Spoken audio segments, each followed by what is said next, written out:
Pet peeve number 248.3.14159. When you're trying to get dressed, and every time you take something out and put it down, it disappears so that you can't find anything to wear.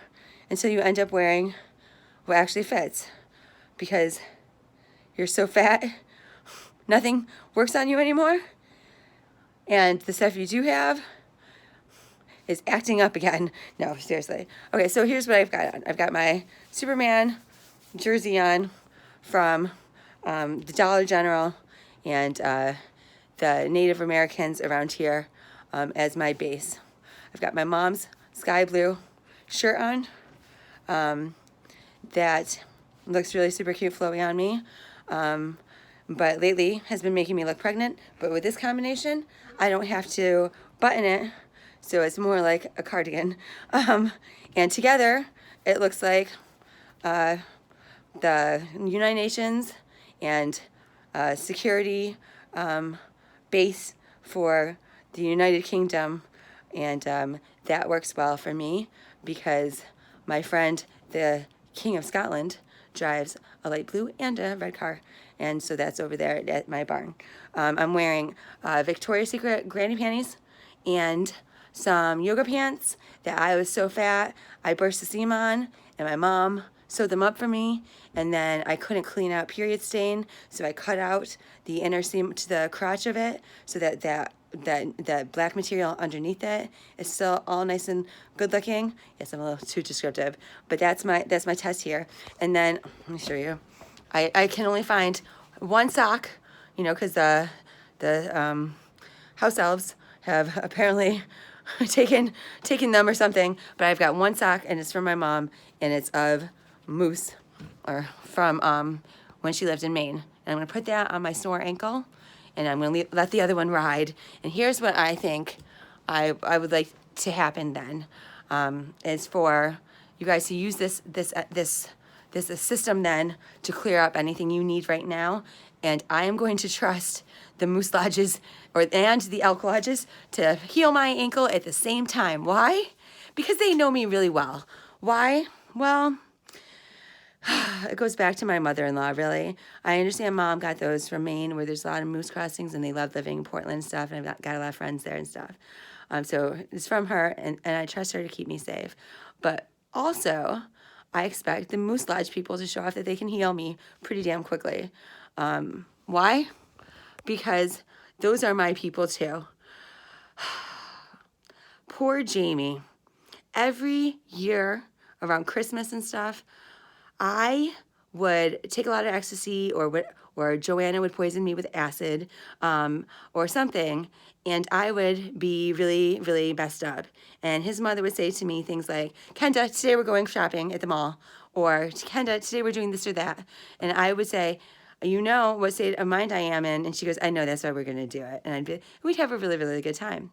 Other days, I would be sleeping and not participating with the family, and she would come get me, and she'd say, I need you to help me at the Moose Lodge today, because she's bartending and do stuff and hang out there, because with these Jello shots. And I'd be like, ooh, Jello shots.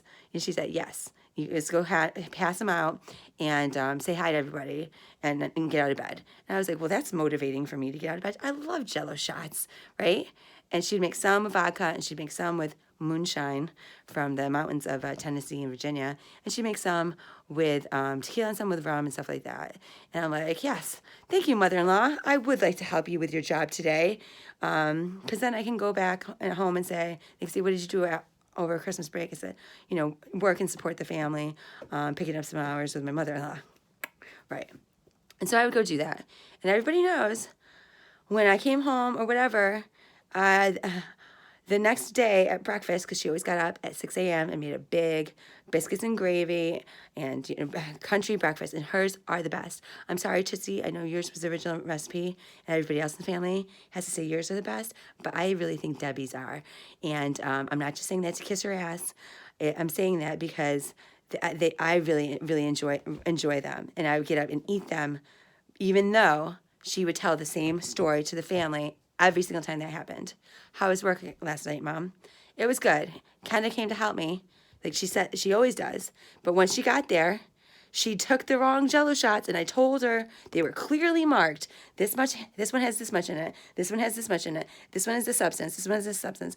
But apparently, she can't keep them straight. And she took way too many of them, and she was walking around asking all the old guys to rub her butt again. Look at all the funny pictures I took of her. This one rubbing her butt, and this is her doing something weird there, and then blah, blah, and this one spanking her ass. And like, Jamie, your wife is just making an ass out of herself all over Fredericksburg, down in Bristol, the whole southern area at the lodges.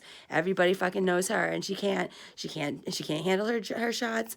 And when she's passing them out, she can't just give them out. She's got to make everybody rub her butt for them. And I'd be like, damn it, Debbie, I'm really sorry. I'm the worst daughter-in-law ever. I did it again. Like, why do I keep doing this to myself, you know?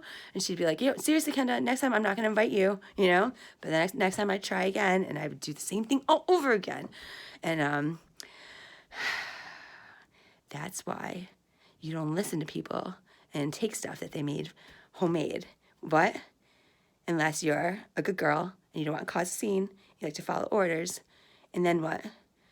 They take advantage of you when they separate you from the herd. Or if you're a really, sloppy, indiscreet, drunk like me, then you have good intentions only because you have an ulterior motive, and then it doesn't work out because of karma, and you end up doing stuff that looks really, really stupid to everybody else, and you become known as the girl, the Jello shot girl that likes her butt rubbed at the Moose and Elk lodges. Thanks, Debbie. Thanks a lot. But I've got one sock for it, so today I'm going to represent that.